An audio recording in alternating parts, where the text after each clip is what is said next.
Abran sus Biblias en el Salmo 119. Y van a encontrar ustedes, los que tienen su Biblia, Nueva Biblia de las Américas, está en la página 626, pero el Salmo 119 inicia en la página 121. Son 6 páginas. El Salmo 119 es el capítulo, es para empezar el Salmo más largo, tiene 176 versículos, es el capítulo más largo de la Biblia, a la misma vez es el poema y digamos, la escritura más estructurada de toda la Biblia. Es un poema acróstico en donde cada estrofa, ustedes tienen su Biblia como la mía, se van a dar cuenta que son estrofas, ¿verdad? Son como párrafos. Cada párrafo es una estrofa de 8 versículos. Son 22 estrofas. Y tiene la particularidad que es acróstico de que la primera estrofa inicia con la primera letra del alfabeto hebreo. Pero todos los versículos de esa estrofa, de los 8 versículos, de 8 versos que forman esa estrofa, todos inician con esa misma letra. Y luego la segunda estrofa inicia con la segunda letra del alfabeto hebreo, y todos los versos de ese poema o de esa parte, de esa estrofa de ese poema, también inician con la misma letra. Entonces, el autor, un artista, un poeta, trabajó, meditó y diseñó este poema que tiene 176 versos en hebreo para que fuera algo muy memorable, muy estructurado, y todo con el tema de celebrar las virtudes de la Escritura y hablar de las bendiciones de las personas, de aquellos que guardan la palabra de Dios y la aplican en su vida como norma para guiarlos y para enseñarlos para agradar a Dios. Mezclados entre todos esos versos están peticiones también, una oración, especialmente al final, especialmente en esta estrofa que es la antepenúltima, ¿verdad? Hay otras dos.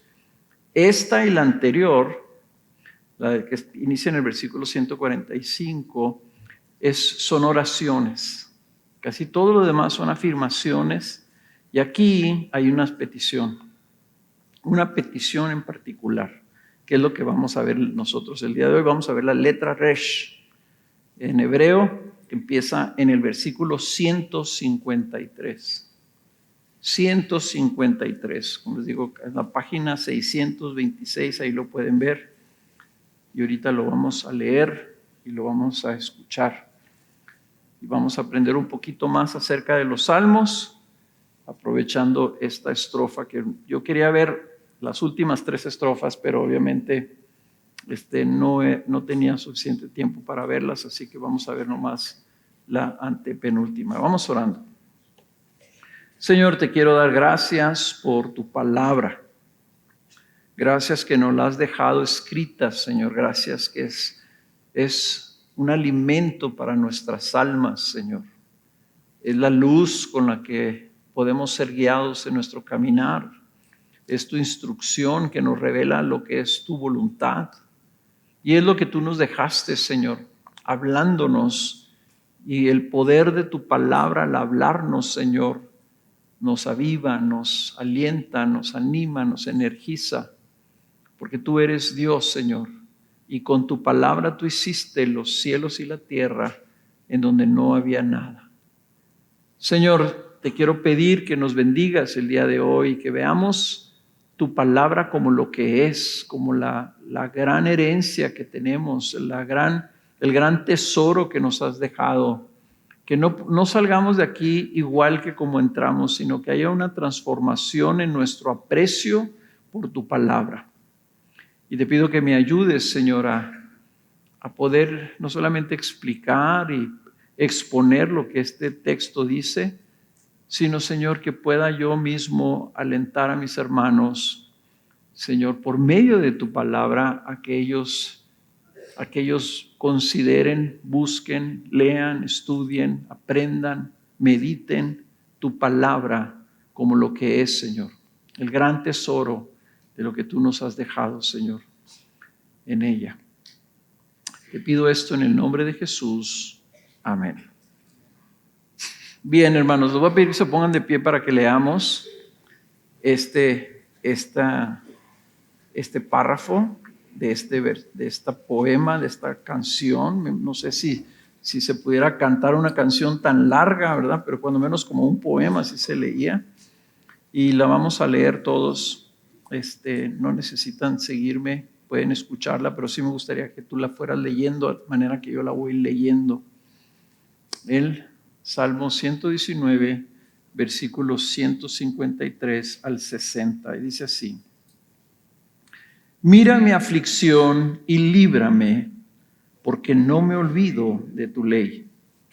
Defiende mi causa y redímeme, vivifícame conforme a tu palabra. Lejos está de los impíos la salvación, porque no buscan tus estatutos. Muchos son, oh Señor, tus misericordias. Vivifícame conforme a tus ordenanzas. Muchos son mis perseguidores y mis adversarios, pero yo no me aparto de tus testimonios. Veo a los malvados y me repugnan, porque no guardan tu palabra. Mira cuánto amo tus preceptos. Vivifícame, Señor, conforme a tu misericordia. La suma de tu palabra es verdad, y eterna cada una de tus justas ordenanzas. Amén. Pueden tomar asiento. Así como este párrafo, esta estrofa, en algunos de esos versos está exaltando la palabra, así está a lo largo de los 176 versículos que la contienen, 176 versos que contiene el Salmo 119. Son 22 estrofas con 8 versos cada una, y cada una refleja o inicia con la letra hebreo que le corresponde. Ahora es interesante, aunque aquí se mencionan 6 diferentes términos y todos refiriendo como si tuvieras un diamante que tiene 7 diferentes caras, las palabras que usa el autor para referirse a la Biblia, a la palabra de Dios. Por ejemplo, ahí van a encontrar la palabra ley.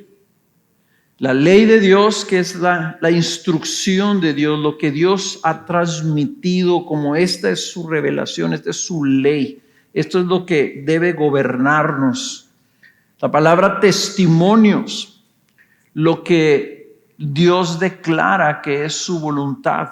Así como cuando tú dejas tu testimonio, dices, esta es mi última voluntad. Cuando yo me muera, quiero que mis bienes se vayan para fulano de tal. Los testimonios de Dios es lo que Él ha dejado para que se haga su voluntad.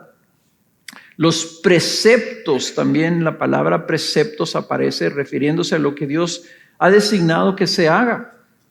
Así como los ingenieros, ¿verdad?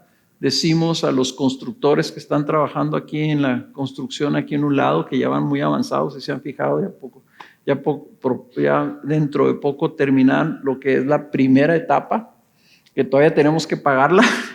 Okay. Acuérdense también del edificio, hermanos. Y luego sigue la segunda etapa, que ya es vestirla un poco más, hacer las divisiones interiores, a lo mejor hacer los baños, poner las puertas y los cristales de enfrente. Es la segunda etapa, que no sé cuándo la podamos hacer. Ojalá y terminemos de pagar esta para que el año que entra podamos hacer la segunda etapa. Y luego viene la tercera etapa. La tercera etapa es poner pues los acabados, lo más caro, el equipo, el aire acondicionado, el sonido, comprar las sillas, etcétera, etcétera, etcétera. Comprar las luces, esa a lo mejor sí va a ser la etapa más cara, que vendrá cuando ya hayamos avanzado y tengamos el edificio terminado. Entonces, apenas vamos a terminar la primera etapa. Ese es el presupuesto que les dijimos que teníamos que pagar, creo que 3 millones o 4 millones de pesos para hacer la primera etapa. Ya se me olvidó por qué le estoy diciendo eso. Los preceptos son lo que reciben los trabajadores que les decimos, esto tiene que ir así. ¿Okay? Las instrucciones sobre cómo se designa que algo se tiene que hacer. También está la palabra estatutos, que es lo que el dador divino que nos da la ley designa o ha establecido como algo establecido. Así va a ser, así debe ser. Esto es lo que va a suceder. Esto es lo establecido por Dios. Los mandamientos, obviamente, pues es lo que Dios ha mandado. Las ordenanzas, eso es muy interesante la traducción de esa palabra, porque eso se refiere a lo que el juez divino, que es nuestro Señor, juzga que esto es lo recto, esto es lo correcto, esto es lo justo, ¿verdad? Que vendría siendo equivalente también a veces que aparece sus justos juicios de Dios, lo que Él dice, esto es lo correcto, son las ordenanzas. Y por último también la palabra, aquí también en este pasaje también dice tu palabra, porque no guardan tu palabra, es lo que Dios ha hablado. Todo esto para referirse a lo que está escrito en la Biblia y que nosotros nos referimos como la palabra de Dios. Él contiene sus testimonios, sus preceptos, su ley, sus mandamientos, sus estatutos, sus ordenanzas, etc. ¿Ok? Ahora, en nuestra sección, de manera particular, se trata de una de las peticiones principales que aparece a lo largo de todo el Salmo 119. Hay dos principales peticiones que el autor del Salmo 119 repite más o menos con la misma intensidad. La primera de ellas es la expresión enséñame. Él le pide al Señor que por medio de su palabra Él sea enseñado. Está repetido como unas 11 o 12 veces en diferentes uso de la palabra enseñar, enséñame. Y la segunda petición que aparece también más de 10 veces en el Salmo 119 es la petición vivifícame, que significa dame vida. Dame vida. Son dos peticiones principales, en donde aquí de particular, en la letra Resh, está pidiéndole al Señor 3 veces que sea vivificado. Entonces vamos a ver qué es lo que esta estrofa está queriendo transmitirnos el autor del Salmo 119. Ahora, hablando de los salmos, una de las cosas que me gusta mucho en la predicación de los salmos es que los salmos son diferentes por los diferentes géneros que hay en la Biblia. Ustedes en la Biblia pueden encontrar historias narrativas, como cuando David andaba en el desierto y lo andaban persiguiendo y tú lo estás leyendo y parece como que estás leyendo una novela, ¿verdad? O el Salomón y los problemas de los reyes y crónicas y todo lo que sucedió con los profetas y que los perseguían y los encerraban, y todas esas son narrativas y se deben de leer como si tú estuvieras leyendo una historia, ¿verdad? Que tienes como un drama. La otra parte de la Biblia que son instrucciones o son como sermones, ¿verdad? Discursos, como los encontramos en las epístolas, ¿verdad? Donde Pablo literalmente es como si estuviera él parado, así como estoy yo parado con ustedes, y da un discurso a la iglesia, que es toda una carta escrita que manda a la iglesia donde les está enseñando, ¿verdad? Preceptos particulares. Pero luego están este otro género que es el género poético, que está como ejemplo en todos en los libros proféticos, están poemas. Los libros de sabiduría son poemas.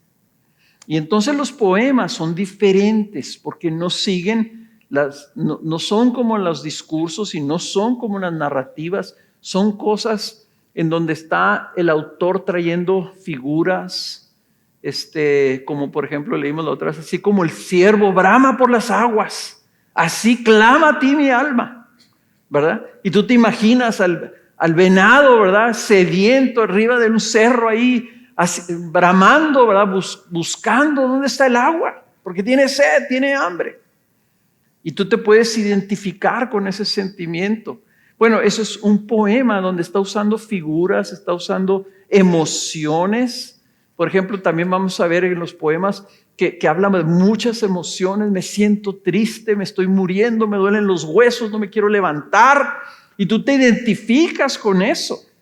Y puedes dar entonces cabida a tu expresión a Dios en base a lo que la experiencia del salmista o del poeta, ¿verdad? Tienen esas intenciones de producir una emoción o darle expresión a una emoción por medio de ilustraciones, por medio de figuras, ¿verdad? Y lo que pasa es que luego nosotros nos podemos identificar con la condición humana de lo que el autor está poniendo ahí, ¿verdad? Si está deprimido o si está jubiloso y quiere cantarle a Dios, o el otro que dice, estoy llorando, mi cama está mojada de lágrimas todo el día. Estás imaginándote tú y dices, yo a veces me he sentido así. Te identificas con esas imágenes y luego tú puedes darle expresión a tu propia emoción, a tu propio clamor o a tu propia acción de gracias o a tu petición o a tu adoración. Te sirve a ti. Y son expresiones que yo les quiero llamar así, expresiones relacionales. Todo tiene que ver con nuestra relación con Dios. O sea, están mostrándote en los salmos, ¿verdad? Esas expresiones que te ayudan a ti para relacionarte con Dios. Entonces, ¿qué está Él aquí queriendo mostrarnos? ¿Cómo nos podemos nosotros identificar con el salmista? Él está pidiendo 3 veces ser vivificado. ¿Qué significa eso? Y la clave está en cómo inicia él, ¿verdad? Como les digo, el primer verso es el clave porque empieza con esa letra misma y luego se va como repitiendo. Y fíjense cómo nos dice que está. Le dice al Señor, mira mi aflicción y líbrame. Mira mi aflicción. Le está diciendo, mírame cómo estoy. Se está pidiéndole a Dios que mire su condición y que lo ayude a salir de esa condición.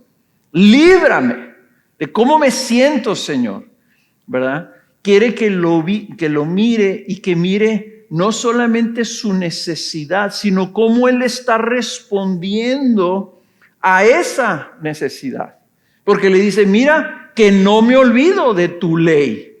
No me he olvidado, o sea, estoy afligido, pero aún así no me olvido de tu ley. No me olvido de lo que tú me has instruido. Entonces quiere que lo mire y verifique que Él ama sus preceptos. Por ejemplo, en el versículo 159 dice, mira cuánto amo tus preceptos, ¿verdad? Él está pidiéndole a Dios que verifique que Él ama su palabra, que todo lo que Él le ha mandado, Él lo ha amado. Y está pidiendo a Dios que lo mire y que mire su corazón, que mire su disposición hacia su palabra. Yo tengo muchos nietos chiquitos, ¿verdad? Y cuando yo no les estoy haciendo caso y ellos me están hablando, tengo una nieta en particular que tenía la costumbre que si yo me volteaba y no le hacía caso, me agarraba la cara y me volteaba, o sea, mírame, te estoy hablando. El salmista está haciendo algo así parecido. Le está diciendo a Dios, mírame, mírame que necesito pedirte algo. Estoy clamando a ti para que me libres, que me ayudes a salir de esta condición. Ayúdame a salir de esta condición. El clamor de alguien que desea que Dios lo mire y lo evalúe sobre la base de su permanencia en sujeción a su palabra. Este es un hombre íntegro que por su amor a la ley de Dios se atreve a pedirle que lo mire.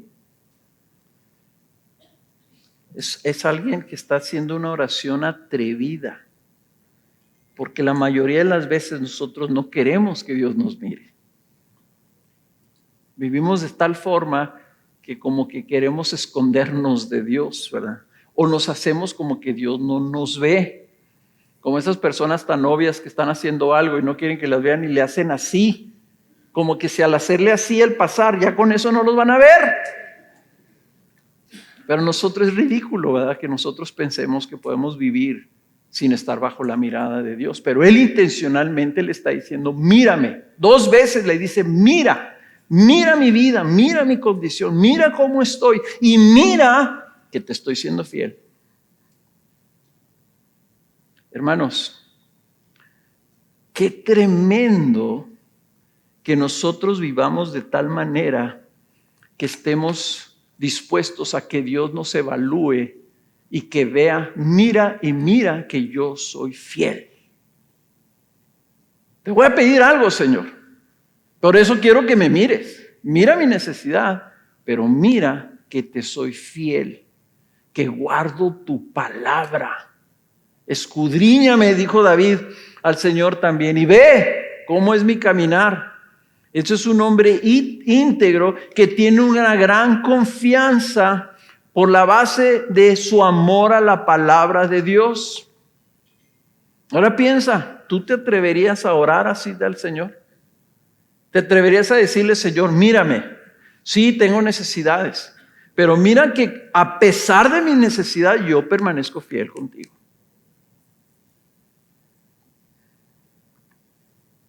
Yo aspiro, hermanos, a tener esa confianza, a orar de esa manera, de poder venir cara a cara sin nada que avergonzarme del Señor. Casi siempre venimos con el Señor y le decimos, Padre, vengo a pedirte, mira mi necesidad. Y decimos de antemano, yo sé que no merezco. Yo sé que no me he portado bien, Señor, pero de todas maneras vengo a pedirte por tu gracia.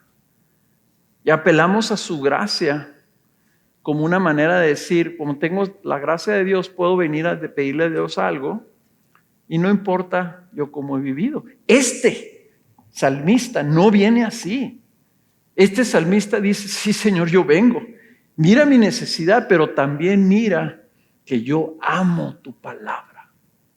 Entonces su petición, hermanos, vamos a ver, la petición que le hace de ser vivificado está basada sobre la base de las promesas que Dios le hace a aquellos que guardan su palabra.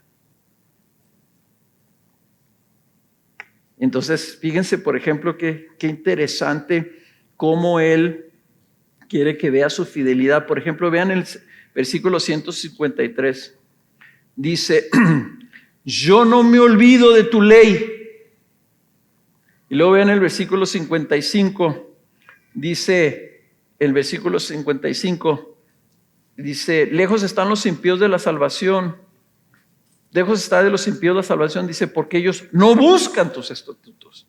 O sea, está comparándose con aquellos que no obedecen, que no buscan la palabra de Dios. Dice, yo no me olvido, ellos no buscan.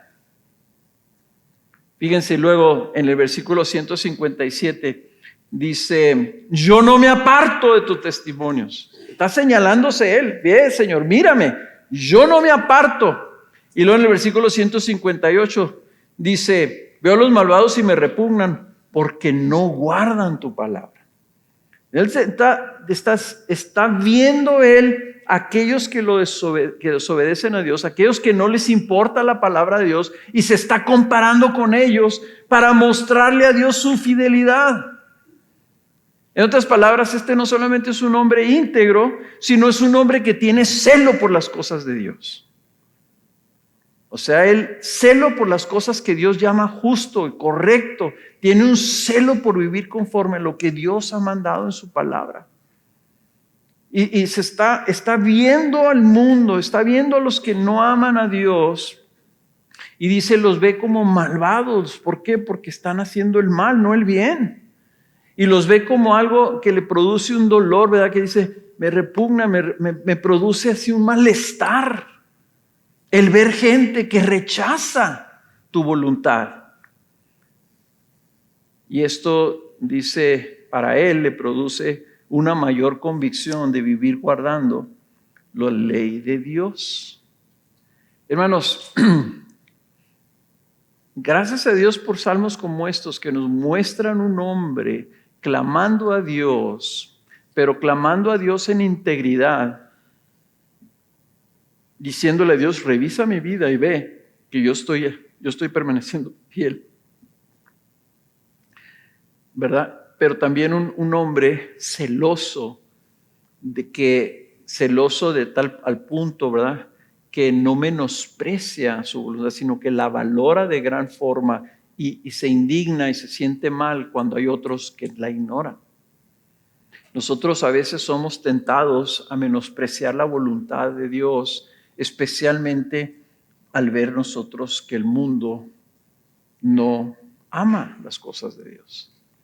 Y entonces como que queremos ser así como tolerantes, inclusive nosotros mismos, con nosotros mismos decimos, sí, pero no hay que ser tan exagerados, ¿verdad? No hay que ser tan estrictos. Hay que ser más tolerantes con nosotros mismos y con los demás. Y no tenemos ese celo que los que vinieron a Fieles el viernes, ¿verdad? Ese celo que hablaba Jeff, ¿verdad? Si no han escuchado esa predicación, escúchenla, la del viernes en la noche. El celo donde se requiere diligencia, nosotros tenemos que tener un celo por las cosas de Dios. Celo por lo que Él llama justo, por lo que Él llama bueno, por lo que Él llama correcto. Y nos debe de causar dolor que el mundo menosprecie eso. En lugar de decir, bueno, pues ya sabes, ¿verdad? No pasa nada. No, sí pasa. Menospreciar a Dios, ¿verdad? Tiene sus consecuencias. Ignorar y rechazar a Dios. La maldad tiene consecuencias. Y a nosotros debe eso de retarnos y debe de eso molestarnos, ¿verdad? Pero aquí lo que me llama la atención a mí es cómo este hombre clama a Dios con esa confianza y con ese atrevimiento y con esa radicalidad de decir, para mí lo único que importa es guardar la voluntad de Dios, guardar su palabra. Ahora vamos a la petición. Este es el hombre. ¿Cómo es el hombre que está clamando a Dios aquí? Segundo, ¿cuál es la petición que está haciendo? La petición que le está haciendo es ser avivado. Es vivificado, como dice aquí. Ahora, es difícil a veces entender a qué se está refiriendo. Él habla de su aflicción, habla de sus perseguidores, habla de cómo se siente y dice, yo necesito vida.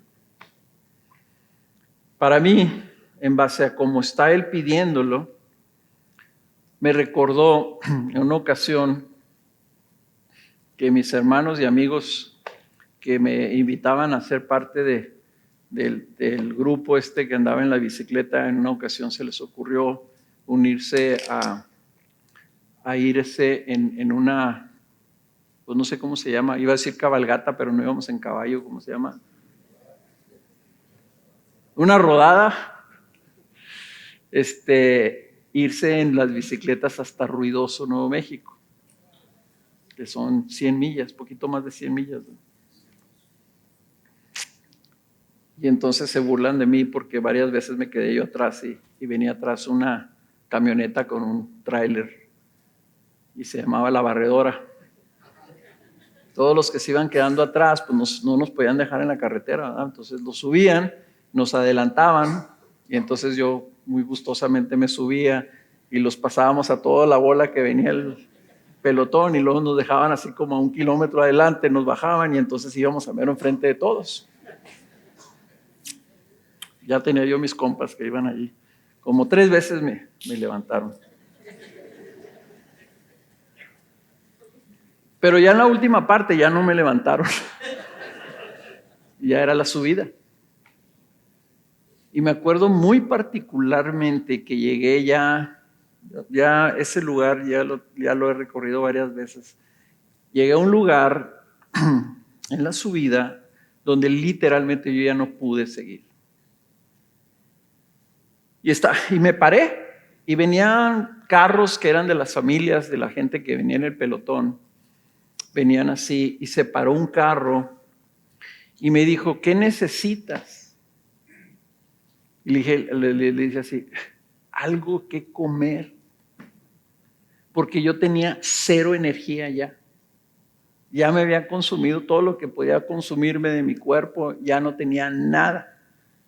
Y me acuerdo que venía una muchacha, el lado del pasajero, venía comiéndose una barrita de algo, ¿verdad? Me dijo, pues no traigo nada más que esto, me dijo así. Le dije, esa démela. Y me la dio, media barrita. Así me imagino yo a este hombre, ¿verdad? Tú pides ser avivado cuando ya no tienes fuerza, cuando ya no tienes energías para seguir adelante.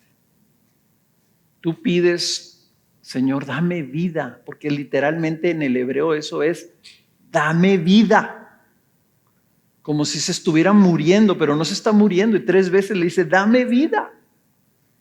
Y esa petición, hermanos, es algo que nos debe a nosotros animar mucho, ¿verdad? Es la petición de que el Señor renueve su vida en nosotros, que seamos avivados, pero para Él está pidiéndole ser avivado, como dice la segunda parte del verso del 154, dice, vivifícame conforme a tu palabra. O sea, por medio de su palabra o conforme a todo lo que dice tu palabra. Mírame, Señor, cómo me siento débil, cómo me siento frágil. Está siendo honesto en su atrevimiento. Le dice, mira mi aflicción, mira mi debilidad, mira mis adversarios, mira los malvados. Y luego ve mi fidelidad, que a pesar de que esto me desgasta y esto me cansa y esto me debilita, a pesar de eso, yo estoy permaneciendo fiel. Ahí en ese mismo capítulo, en el versículo 50, como les digo, 10 veces se repite esta petición en el Salmo, esta otra instancia, y lo dice así, este es mi consuelo en la aflicción, 119, versículo 50.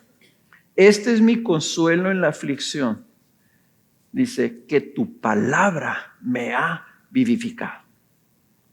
Ahí está diciendo él ya una instancia en donde ya la palabra de Dios obró en él y fue vivificado. Y ahora le está pidiendo, al final de su poema, le está pidiendo 3 veces, repitiéndolo, Señor, avívame.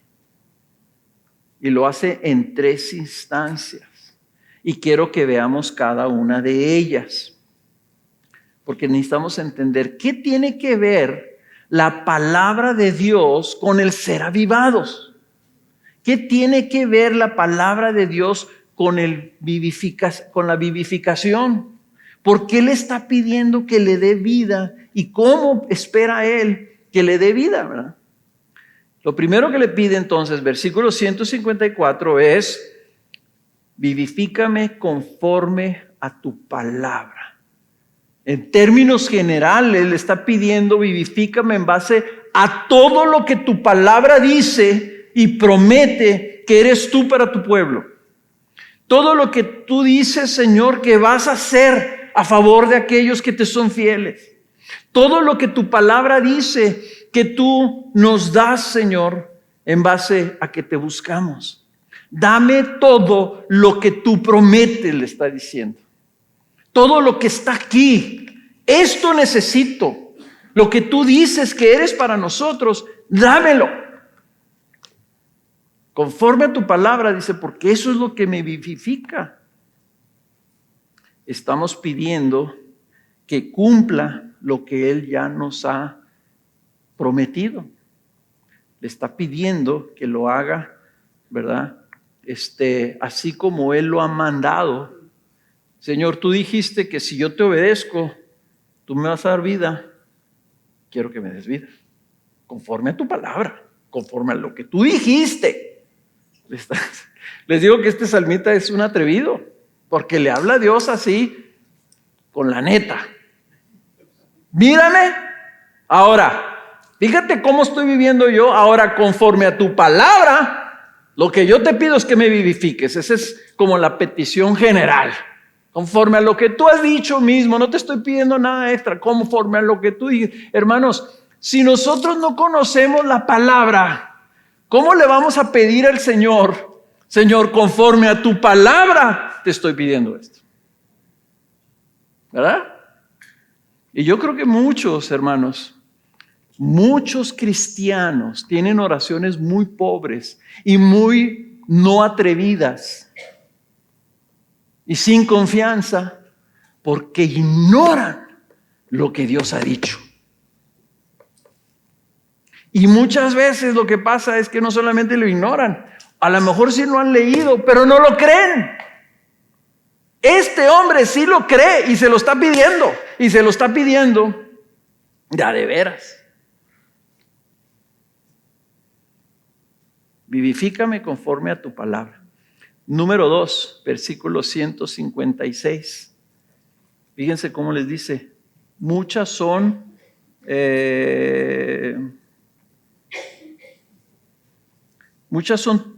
oh Señor, tus misericordias. Vivifícame conforme a tus ordenanzas. Qué bonito que Él se está acordando de que en su palabra vienen establecidas las misericordias de Dios, las expresiones de las misericordias de Dios, de la gracia de Dios, de la bondad de Dios, de la compasión de Dios. El salmista, ¿verdad?, está diciendo que en base que él ha vivido conforme a sus mandamientos, él ha obedecido, y entonces ahora dice, yo espero tus misericordias. Las ordenanzas de Dios son sus mandamientos. Y él está recordando todas las promesas que Dios le ha hecho a su pueblo en base a la obediencia. Promesas de bendición, promesas de vida, promesas de prosperidad si ellos obedecían su ley. Por ejemplo, en Deuteronomio capítulo 5, cuando Moisés les está recordando al pueblo de Israel todas las bendiciones de la obediencia a la palabra de Dios, en el capítulo 5, versículo 33, resume de esta forma. Le dice Moisés al pueblo, Moisés era el profeta, dice, anden en todo el camino que el Señor su Dios les ha mandado. Ahí están las ordenanzas de Dios. Anden en todo el camino que el Señor su Dios les ha mandado. Y lo que dice, a fin de que vivan y les vaya bien y prolonguen sus días en la tierra que van a poseer. Yo no dudo que este salmista estaba pensando en esas cosas y dice, mírame, mira cómo vivo. Ahora, Señor, conforme a tus ordenanzas, ahora te pido, vivifícame. ¿Se fijan? ¿Ven la dinámica? Él sabía lo que estaba pidiendo y sabía por qué le estaba pidiendo que lo viera, porque él, ¿verdad?, ama su ley. Y entonces sus preceptos, sus ordenanzas que le habían sido establecidas al pueblo, ¿verdad?, él sabe que eran para su propia bendición, no para maldición. Si nosotros amamos la ley de Dios y amamos su palabra y lo obedecemos como una manera de amarlo a Él, que es el dador de esa ley, entonces nosotros recibimos bendición. La Escritura dice que la ley es buena si uno la usa legítimamente, dice Pablo a Timoteo. Si tú usas la ley correctamente, como una expresión de tú amar a Dios y no como una expresión de quererte ganar el favor de Dios, la usas legítimamente, es buena. Porque el apóstol Juan lo repite en su evangelio y luego en su primera carta, como en 1 Juan 5:3 dice, porque este es el amor de Dios. Así es como mostramos el amor de Dios, que guardamos sus mandamientos. Y dice, y por eso sus mandamientos no son difíciles. Porque para nosotros guardar su ley no es difícil, hermanos, porque amamos a Dios. Este hombre amaba a Dios y amaba su palabra. Y por eso él guardaba su palabra. ¿Cómo ves tú los mandamientos de Dios? Si tú sientes que guardar la palabra de Dios es difícil, es pesado, es una carga, ¿verdad? Entonces nunca vas a clamar por sus bendiciones. Pero si tú amas a Dios, entonces amas sus mandamientos, entonces esos mandamientos son una bendición y no son gravosos, dice la palabra. No son difíciles si son hechos por amor. La obediencia que nace de un corazón que ama a Dios se expresa al guardar sus mandamientos. Y la promesa de Dios, que Él bendecirá y dará vida y prosperidad y largos días a aquellos que lo obedecen, permanece. Las promesas de Dios son irrevocables. Y lo que Él le mostró a su pueblo, aunque ellos no tenían, ¿verdad?, la esperanza que tenemos nosotros en Cristo y no tenían el Espíritu Santo, y sin embargo Él le estaba diciendo, yo amo tu ley y guardo tus palabras, guardo tus mandamientos. Nosotros tenemos todas las de ganar, porque ya tenemos a Cristo, porque ya hemos sido redimidos, hemos nacido de nuevo y se nos ha dado su Espíritu Santo. La tercera instancia de esa petición aparece en el versículo 159. Fíjense cómo dice: mira cuánto amo tus preceptos. Vivifícame, Señor, conforme a tu misericordia. Y esa palabra misericordia es la palabra esta que sucede en la Escritura y se repite en los Salmos cientos de veces. Creo que Abelardo, cuando predicó aquí, dijo cuántas veces se repite la palabra Gesed, que significa mostrarse bondadoso, ¿verdad? En una de sus maneras de pronunciarse, significa inclinarse para mostrar favor a otro. Esa es la perfecta descripción que luego los apóstoles en el Nuevo Testamento dijeron: eso se llama gracia de Dios. En el Antiguo Testamento la gracia siempre, la palabra gracia se usaba sobre las bases de que ganaba gracia una persona ante los ojos de otro. Es algo que te ganabas.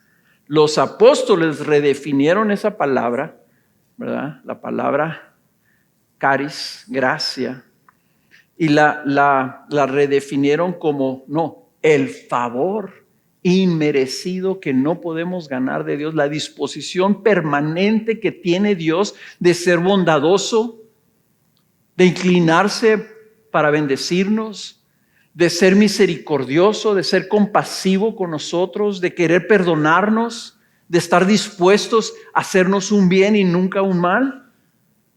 Esa característica nosotros la aprendimos cuando vimos a Jesús, y cuando entonces el apóstol Juan describe a Jesús como la gracia de Dios encarnada. Viendo lo que vino a hacer Jesús, nos entendemos, Dios es un Dios de toda gracia.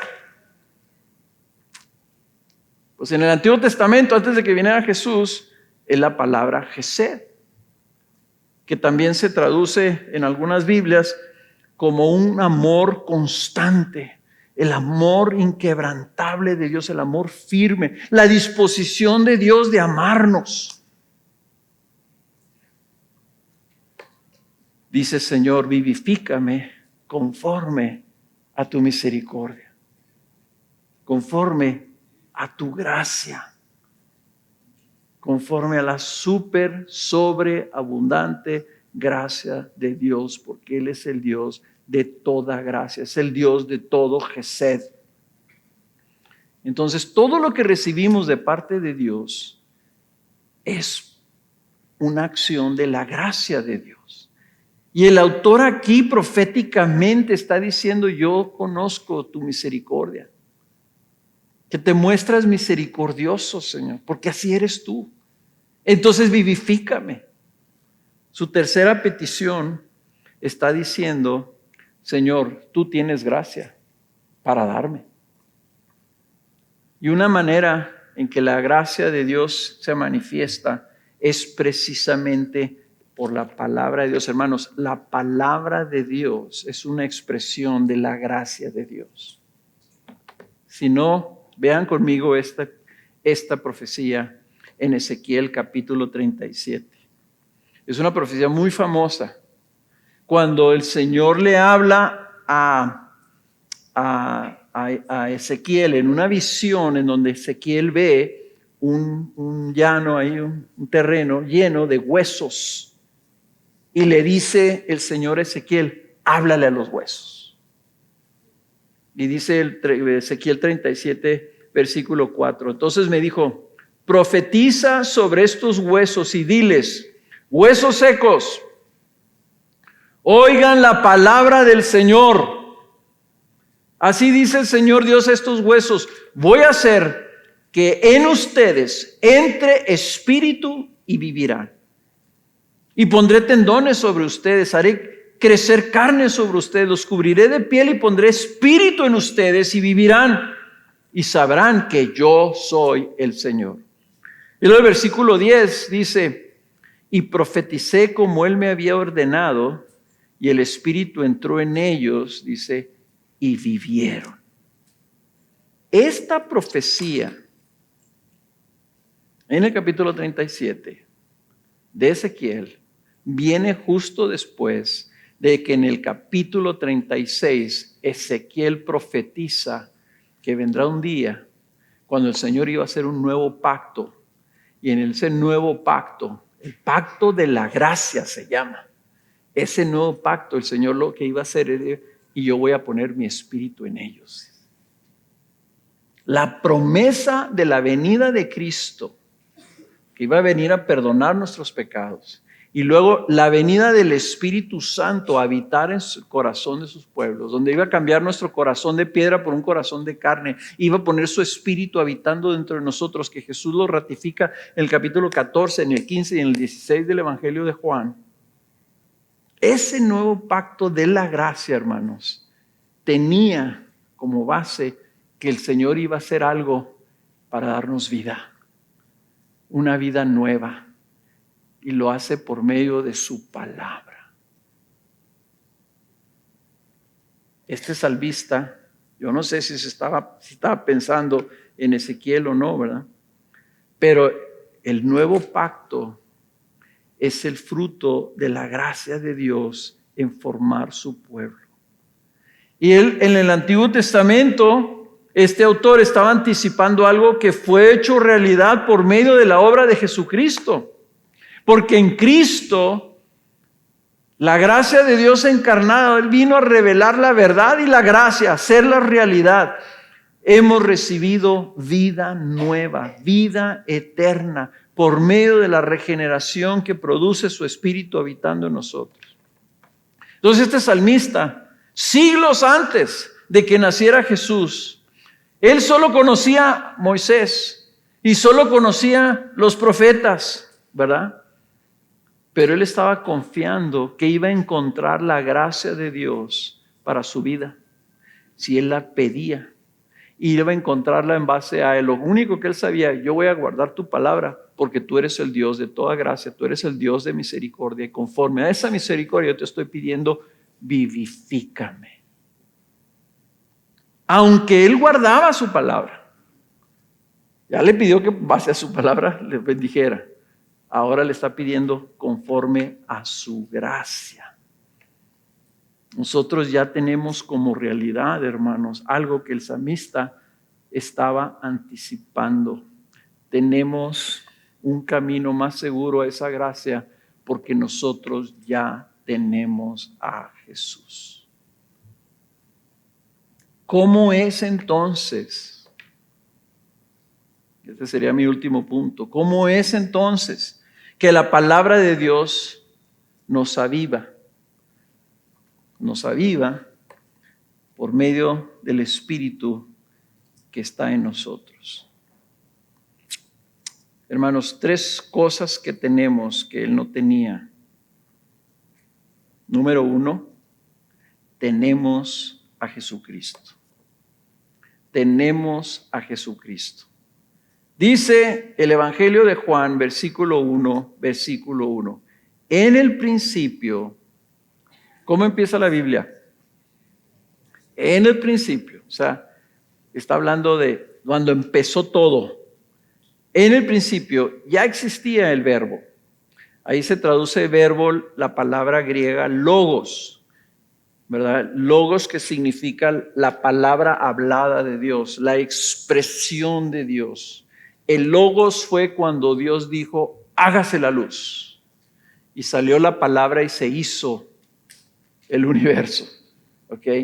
El logos de Dios es cuando Dios menciona tu nombre y dice, Carlos se salvó. Carlos, vas a dejar de ser un pagano y ahora vas a ser mi hijo.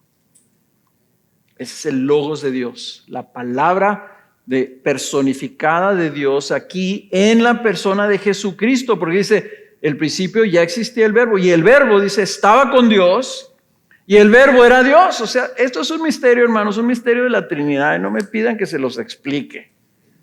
¿Ok? Entonces el Hijo de Dios está siendo revelado aquí y está siendo igualada a la palabra de Dios.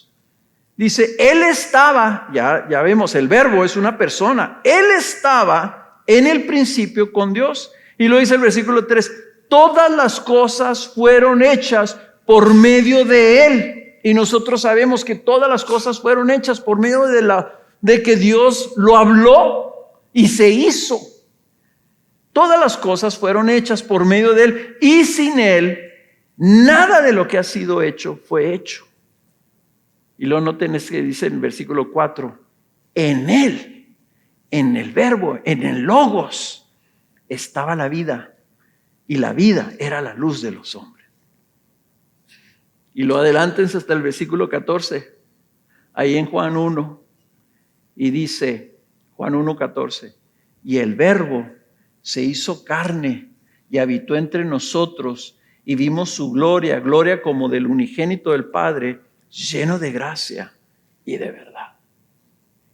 El verbo es Jesús, el logos de Dios, la expresión de Dios al comunicarse, al hablar.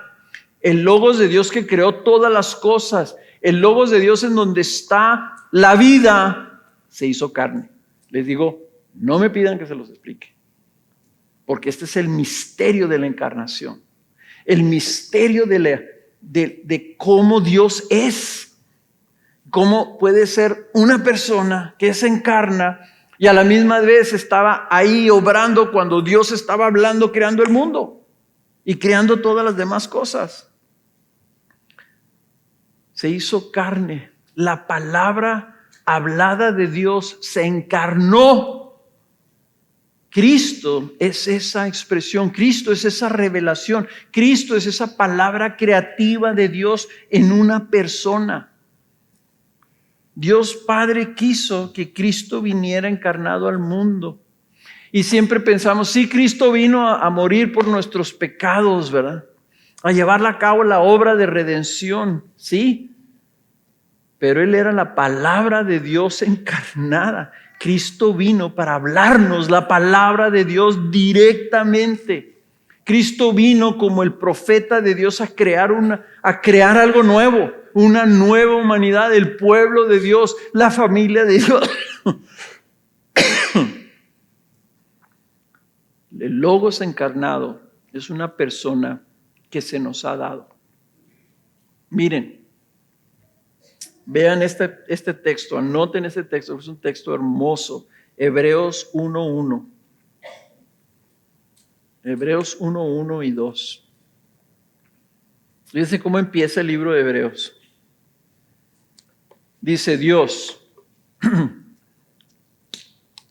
habiendo hablado hace mucho tiempo, en muchas ocasiones y de muchas maneras a los padres por los profetas, aquí está el Antiguo Testamento, habiendo hablado muchas veces, en muchas ocasiones, de muchas maneras, por medio de los profetas, en estos últimos días nos ha hablado por su Hijo, a quien constituyó heredero de todas las cosas y por medio de quien hizo también el universo.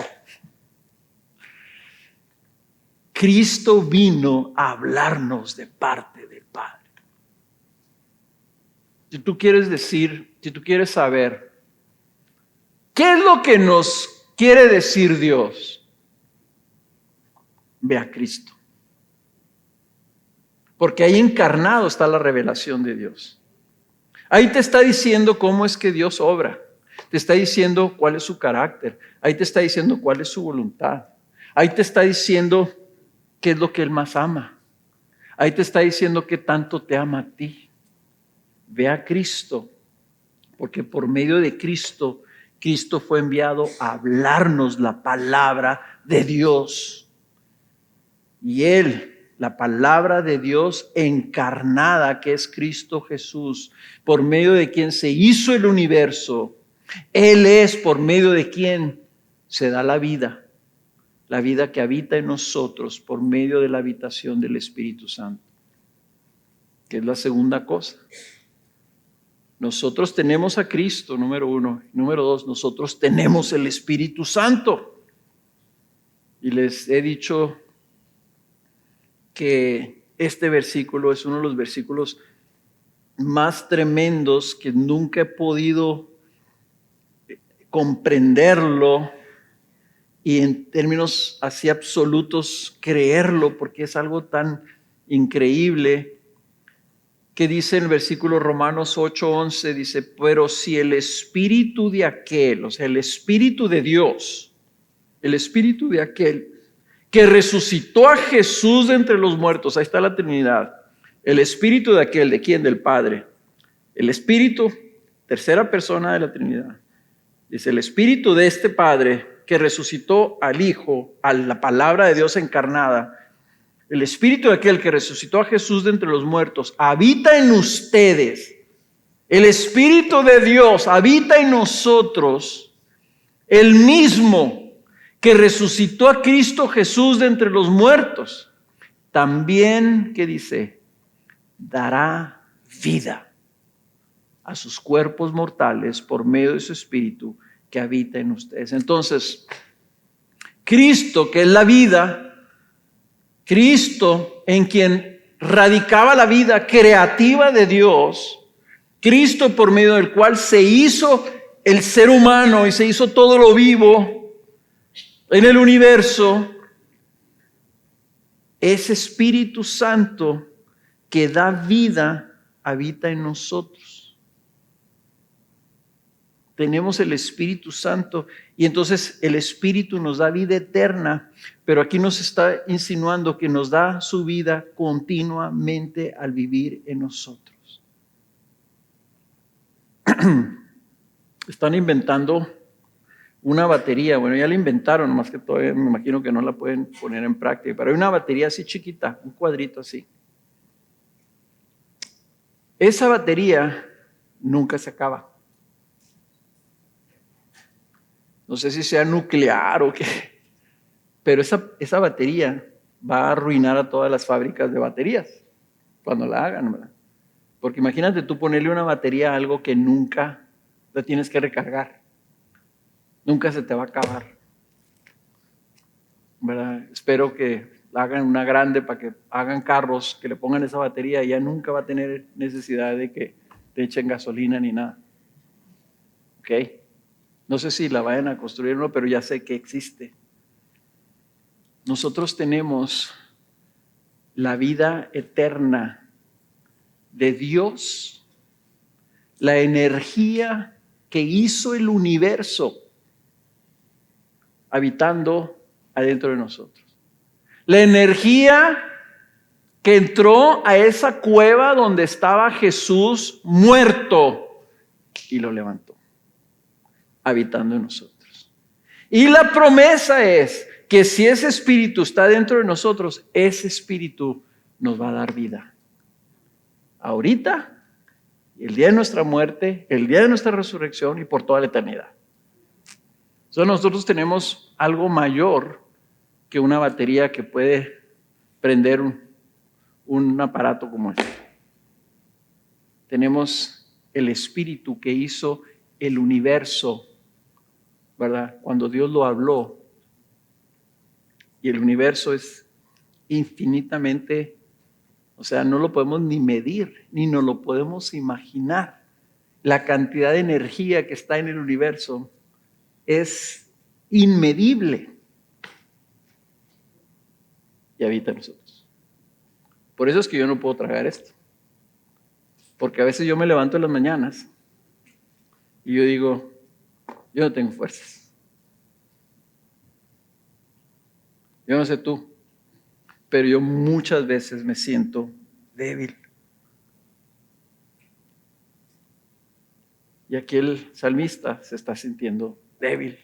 Me siento como me sentía ese día ahí en la montaña antes de llegar a la cúspide, de la última cúspide para empezar a bajar a Ruidoso. Así, desgastado.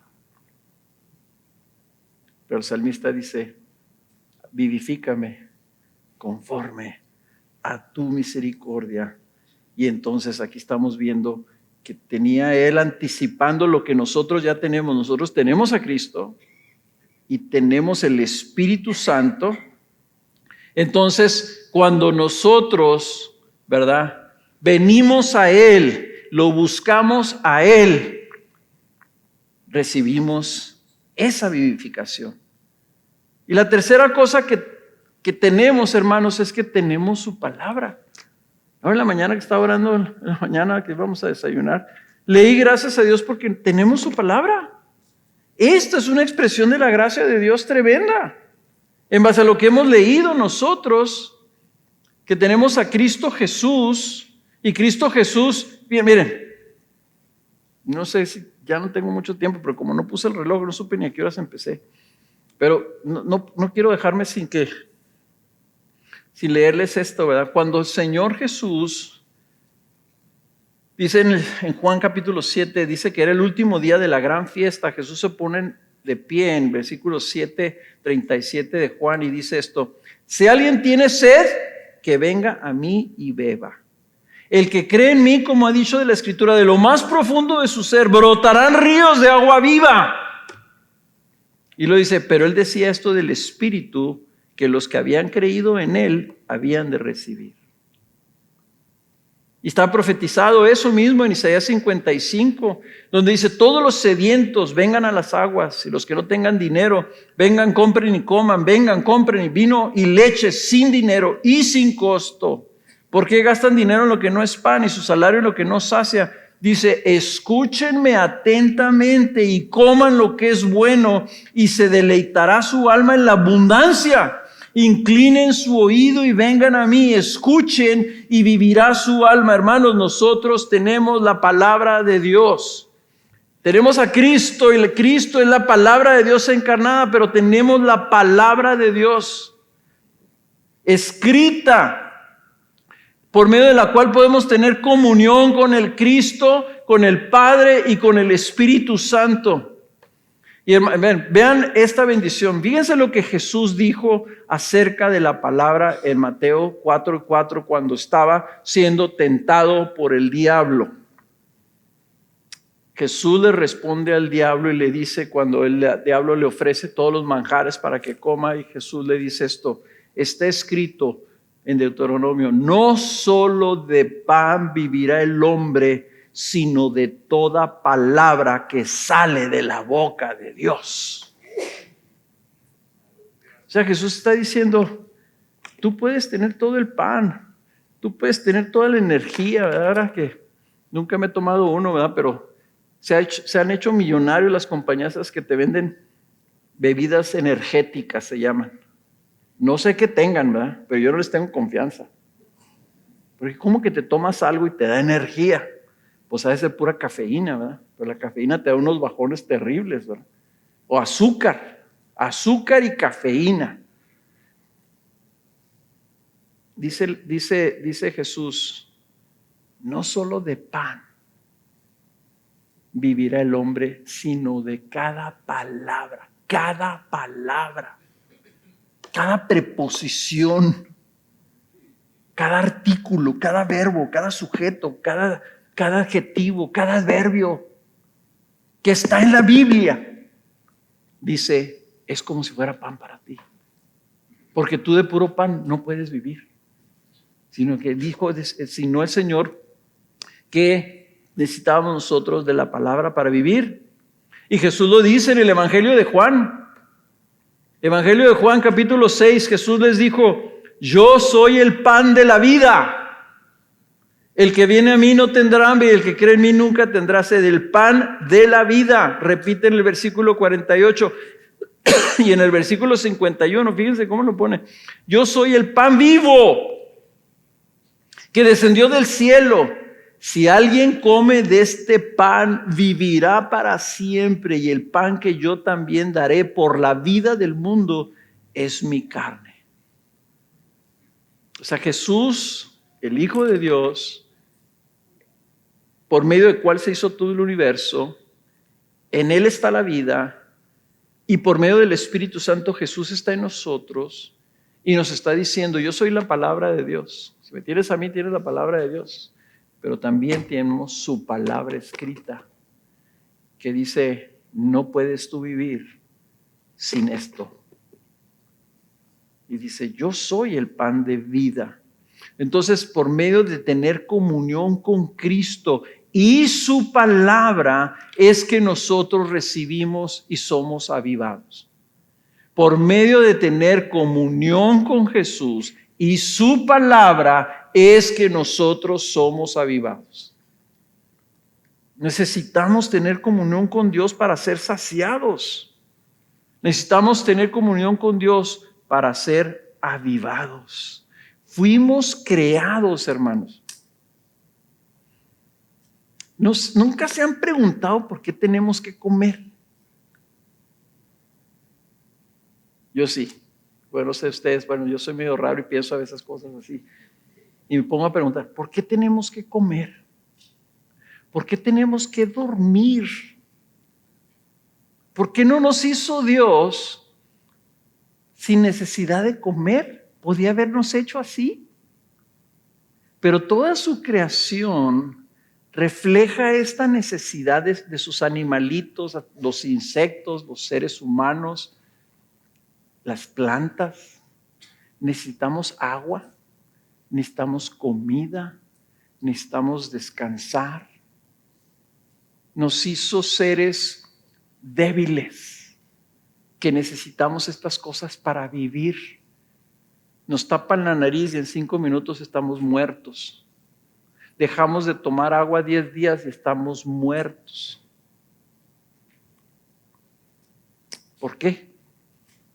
Porque es un reflejo de lo que Él tenía para su pueblo. Y Él dijo, ustedes son mis hijos, los amo, tienen vida eterna, pero los voy a hacer dependientes de un pan que ustedes van a necesitar para vivir.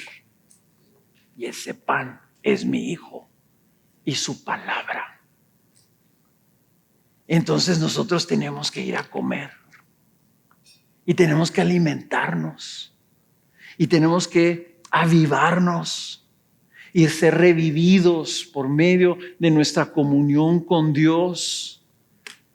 Si tú no te estás alimentando de la palabra de Dios, si tú no estás meditando y saboreando y masticando la palabra de Dios, no te sorprendas que te sientas vacío, que te sientas débil, que te sientas como me sentía yo ahí parado, sentado ahí en el barandal de la carretera, que ya no podía más porque no tenía nada que comer.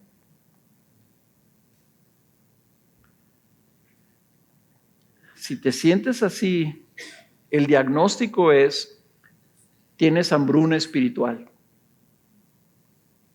Y hay gente que deja de comer voluntariamente y se muere. Y esa enfermedad se llama anorexia.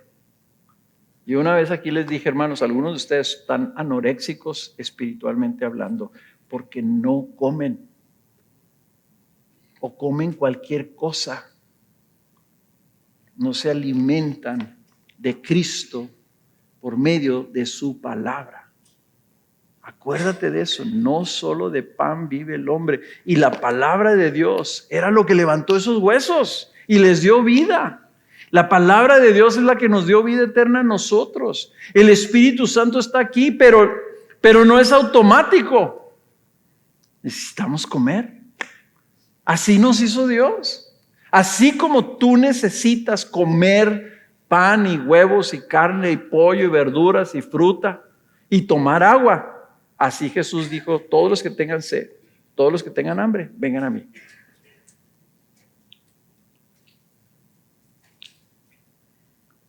La pregunta es, si no tendrás tú anorexia espiritual. Y te voy a decir una cosa, nada que hagas. Te puedes tomar uno de esos bebidas energéticas, te puedes meter una píldora, te puedes buscar irte de vacaciones. Así mucha gente dice: necesito unas vacaciones porque me siento así todo. Y yo las vacaciones que me he tomado en mi vida, yo regreso más cansado cuando regreso a las vacaciones que cuando me voy. Porque anda uno en las vacaciones y como que a uno se le olvida comer. Temo las vacaciones por eso. Porque te distraes con tantas cosas que se te olvida comer. Nunca he visto a alguien en la playa leyendo su Biblia.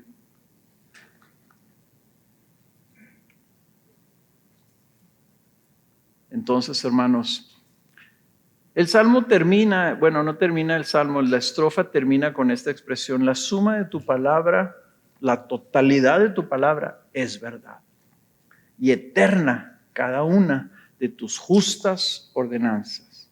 Todo lo que tú nos has mandado, todo lo que tú has dicho que debemos hacer, todo lo que tú consideras recto, todo lo que tú consideras bueno, toda la suma de todas ellas es eterno, ¿verdad? Pero sabemos que Cristo es la verdad y la vida, el camino, la verdad y la vida. Él está la verdad encarnada. Toda la suma de su palabra está en Jesús contenida. Y ahí está la vida que necesitamos. Y esa vida tendrá su culminación cuando lleguemos a la gloria y estemos con Él y nuestro Padre. Y saben una cosa, vamos a seguir alimentándonos en la eternidad. No más que ya no va a haber ahí flojera, ya no va a haber debilidad, ya no va a haber nada, va a ser de gloria en gloria. Porque ya no va a haber pecado, ya no va a haber humanidad, ya no va a haber carne. Vamos a estar todos recibiendo de la gloria y de la palabra. Imagínate estar oyendo a Jesús hablar y siendo avivados espiritualmente por toda la eternidad. De gloria en gloria. Ese es nuestro destino. Pero ya desde ahora puedes empezar a vivir así. Hermanos, tenemos que comer. Tenemos que buscar como el salmista, diciéndole: Señor, vivifícame conforme a tu palabra, vivifícame conforme a tus ordenanzas, vivifícame conforme a tu misericordia, vivifícame conforme a tu gracia, vivifícame conforme a Cristo. Vivifícame conforme a tu espíritu. Y venir nosotros a buscar esa comunión con Él para recibir esa vida. Hermanos, que no se quede ningún creyente sin esa plenitud espiritual, sin esa saciedad, sin esa vigor de vida espiritual, porque descuidó alimentarse de su palabra. Vamos a ponernos de pie.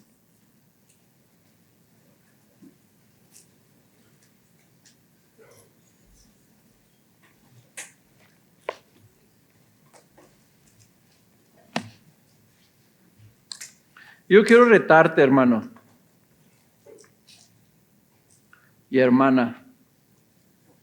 Quiero retarte en términos de qué tan intencionalmente tú estás buscando alimentarte, llenarte,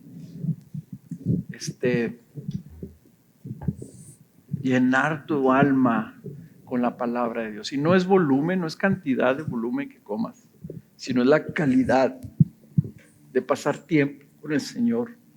Háblame, Señor, enséñame, vivifícame por medio de tu palabra, Señor. Guíame, ilumíname para que entienda tu palabra, tu verdad. Es la calidad de tener esa comunión ahí, ¿verdad?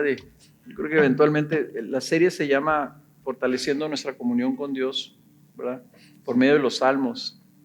Y a lo mejor vamos a tener que, y sí lo mencionamos, ¿verdad? Hablar de qué era la comunión y cómo se practicaba la comunión con Dios. Porque de eso se trata. Eso es comunión con Dios. Eso es lo que nos vivifica. Así que si tú te has sentido débil, no pienses, necesito que alguien ore por mí. Yo más bien te voy a mandar a que vayas a tu casa y comas. Lo que tú necesitas es comer de Cristo, es estar con Cristo. Lo que tú necesitas es que Cristo te vivifique. Eso es lo que necesitas. Por toda la oración que te puedan hacer, no te va a servir si tú no vas a Cristo, que es Él que da la vida, y que sea su Espíritu el que te aliente. Eso es lo que hemos estado viendo en todos estos salmos. Necesitamos. Así que yo te reto a que esta semana haya una nueva y fresca convicción de ir a alimentarte de la palabra de Dios.